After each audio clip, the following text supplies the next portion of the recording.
నమస్తే. 2 రోజుల నుంచి దేశంలో ఉన్నటువంటి ప్రతి సోషల్ మీడియాలో అతలాకుతలం అవుతున్నటువంటి మోదీ గారి ప్రసంగం, రాజస్థాన్లో చేసినటువంటి ప్రసంగం, దేశంలో మత విద్వేషాలను రెచ్చగొట్టే విధంగా మాట్లాడినటువంటి మోదీ ప్రసంగం, మరి ఒక ప్రధానమంత్రి స్థానంలో కూర్చున్నటువంటి మోదీ ఇలాంటి వివాదాస్పదమైనటువంటి వ్యాఖ్యల్ని చేయడం ఎంతవరకు కరెక్టో ఒకసారి దేశంలో ఉన్నటువంటి ప్రతి ఒక్క హిందూ, ముస్లిం, సిక్, ఈసాయి, మైనార్టీ సోదరులందరూ ఒక్కసారి ఆలోచించాల్సినటువంటి అవసరం ఉన్నది. అసలు 2006 డిసెంబర్ 9వ తారీఖున ఆనాటి ప్రధానమంత్రి అయినటువంటి మన్మోహన్ సింగ్ గారు దేశ సంపదను దోచి మరి దేశంలో ఉన్న బంగారాన్నంతా ముస్లింల కుటుంబాలకు అందజేస్తామని మాట్లాడినారు అని మరి ఒక గత ప్రధానమంత్రిని ఆ విధంగా అవమానించడం ఎంతవరకు కరెక్టో ఒక్కసారి చూడాలి.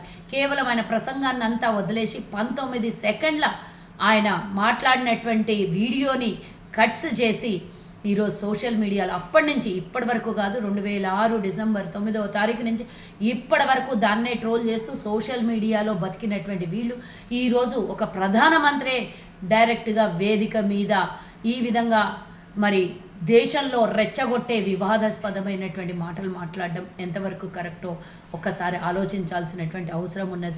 అసలు ప్రధానమంత్రి ఆనాడు మాట్లాడినటువంటి మాటలు ఈనాటి ప్రధానమంత్రి చెప్పినటువంటి మాటలకు ఎక్కడ కూడా అసలు పొంతన లేదు. ఆనాడు వారు మాట్లాడినటువంటి మాటల్లో, ప్రసంగంలో అసలు భాష అర్థము తెలిసింటే ఇలాంటి మాటలు మాట్లాడరు.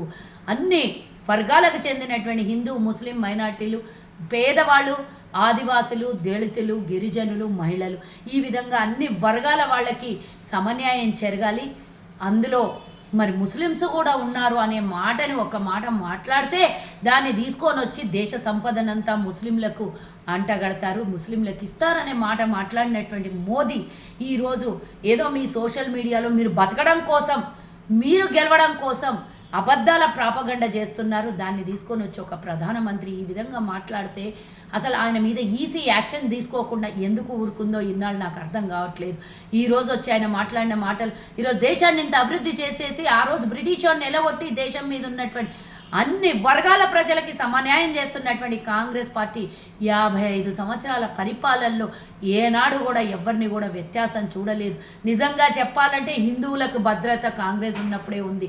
వీరు వచ్చినప్పుడే మత విద్వేషాలని రెచ్చగొట్టి హిందువులకు భద్రత లేదు అని చెప్పడంలో అతిశయోక్తి లేదు. మరే ఇదే మోదీ గారు ముస్లిం సోదరులకు హజ్ గురించి మాట్లాడిండు. ఈ ఎన్నికల ప్రచారాల భాగంలో నేను హజ్కి వెళ్ళడానికి వీళ్ళకి వీసాలను ఏర్పాటు చేస్తా, వీళ్ళకు ఫండ్ని ఏర్పాటు చేస్తా, నేను అరబ్ దేశాలతో మాట్లాడిన వాళ్ళకు అక్కడ ప్రాధాన్యత కల్పించాలని మాట్లాడినప్పుడు మరి హిందూ సోదరులకు అందరికీ నొయ్యలేదా నాకు అర్థం కాదు. మరి నీకు అవసరం ఉన్నప్పుడు రాజకీయంగా ఒక రకంగా మాట్లాడుతావు, రాజకీయం ఓట్ల కోసం ఒక రకంగా మాట్లాడుతావు, హిందూ ఓట్లు కావాలన్నప్పుడు ముస్లింలను తిడతావు, ముస్లిం ఓట్లు కావాలన్నప్పుడు మరి వాళ్ళకి అన్నీ చేసినాము, ఆ యాత్ర కోసం గతంలో ఎవరు చేయనంత మేము చేస్తున్నామని చెప్పినప్పుడు నీకు అసలు ముస్లిమ్సే అవసరం లేనప్పుడు, వాళ్ళ భాగస్వామ్యమే లేనప్పుడు, వాళ్ళు ఈరోజు దేశంలో ఒక ఓటర్ అని నువ్వు గుర్తించకుండా అవహేళన చేస్తున్నప్పుడు మరి నువ్వెందుకు ఆ రోజు ఎన్నికల ప్రచారంలో ఈ విధంగా వాడుకున్నావో ముస్లిం సోదరులని ఒక్కసారి చెప్పాల్సినటువంటి అవసరం ఉన్నది. ముఖ్యంగా మరి మెడలో తాళి కూడా తెంచి మీ సంపదని, మీ బంగారాన్ని దోచిపెట్టి ముస్లింలకి అత్యధికంగా సంతానం ఉన్నటువంటి మైనార్టీలకు పంచి పెడతారు అనడం వాళ్ళ కుటుంబాన్ని వాళ్ళని అవమానించినట్టు కాదా అని నేను అడుగుతున్నా ఈరోజు. మరి ఆనాటి నుంచి ఈనాటి వరకు 2015 తర్వాత ముస్లింలు, నేను ఎవరిని గొప్పగా చేసి ఎవరినో తక్కువగా చేసి చెప్పటం లేదు, ముస్లింలు ఆనాడు 4 కన్నా ఎక్కువగా సంతానాన్ని కలిగి ఉంటే ఈరోజు 2 నుంచి 3% మరి తగ్గిపోయింది కదా, 4% కన్నా ఎక్కువగా ఉన్నది. మరి ఆనాడు మనది 2 నుంచి 3% ఉంటే ఈరోజు 2 నుంచి 1.5 నుంచి 2%, అంటే 1 నుంచి 2%, అంటే ఆల్మోస్ట్ 1% మనకు తగ్గింది. వాళ్ళది 6%, ఆల్మోస్ట్ వాళ్ళది 2% తగ్గిపోయింది. ఎందుకు ఆ విధంగా వాళ్ళని అవహేళన చేయాల్సి వచ్చిందో మరి మోదీ గారు చెప్పాల్సినటువంటి బాధ్యత వారి మీద ఉంది. ఈసీ దీన్ని ఖండించాల్సినటువంటి అవసరం ఉన్నది. దీన్ని ఈరోజు రాజ్యాంగ ప్రకారంగా ఎన్నికల ప్రచారంలో ఈ విధమైనటువంటి మత విభేదాల్ని రెచ్చగొట్టేటటువంటి ప్రసంగం ఎవరు చేసినా కూడా మరి వారి మీద చర్యలు తీసుకోవాల్సినటువంటి బాధ్యత ఈసీ మీద కాదా? ఏ రకంగా చూసినా కూడా ఈరోజు దూరదర్శన్ అనే ఛానల్లో లోగో మరి జనరల్ లోగోని తీసుకొని వచ్చి ఈరోజు కాషాయ లోగో చేసినటువంటి వీళ్ళకి ఈసీ ఎన్నికల కోడ్ ఎందుకు వీళ్ళని ప్రశ్నించట్లేదు, దాని మీద ఎందుకు వాళ్ళ మీద యాక్షన్ తీసుకోవట్లేదు అనేది కూడా ఒక రకంగా ఆలోచించాల్సినటువంటి అవసరం ఉన్నది. మరి కాంగ్రెస్ పార్టీ మీద ఏడుస్తున్నటువంటి మీరు, మీ కుటుంబంలో ఎవరైనా దేశం కోసం కానీ దేశ ప్రజల కోసం కానీ ప్రాణత్యాగం చేసిన వాళ్ళు ఉన్నారా? నిన్న మా ప్రియాంకమ్మ చెప్పినటువంటి ఒక్క మాట గుర్తు చేస్తున్న మోదీ, నీకు మీతో ఒత్తాసు పాడేటటువంటి మీ బత్తాయిల గురించి నేను ఒక మాట చెప్పదలుచుకున్నా. బాబు, దేశం కోసం ప్రాణాలు అర్పించినటువంటి కుటుంబాలు కాంగ్రెస్ కుటుంబాలు. ఒకళ్ళు చచ్చిపోతే రెండవ తరం, రెండవలు చచ్చిపోతే మూడవ తరం. ఈ విధంగా కాంగ్రెస్ కుటుంబం దేశం కోసం ప్రాణాలను అర్పించింది. సోనియా గాంధీ తన తాళినే ఈరోజు మరి దేశం కోసం త్యాగం చేసింది. అంటే రాజీవ్ గాంధీ చేసినటువంటి ఈరోజు దేశం కోసం త్యాగం చేసుకున్నటువంటి కుటుంబంలో ఈరోజు సోనియా, రాహుల్ మరి 4వ జనరేషన్లో ఉన్నారు.